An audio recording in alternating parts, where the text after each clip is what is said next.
In this video, I'm going to talk about how to make choreography for beginners. This is such an easy trick.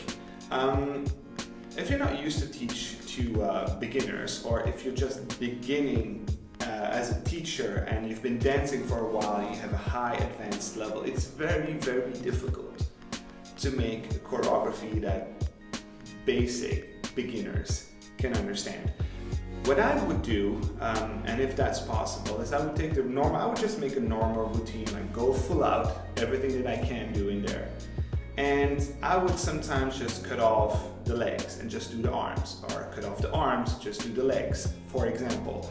I would take out little end counts, you know, those speed ups that we have sometimes in the choreography. I would take a few out of them and just make that into a one flowy movement, for example. I know for musicality that might feel a little bit different, but understand that they cannot hit the same things as we do. They cannot hit every single little accent in the music. Another thing is work on your teaching skills and how to fragment your teaching, because that really makes a difference. But that's a topic for another video.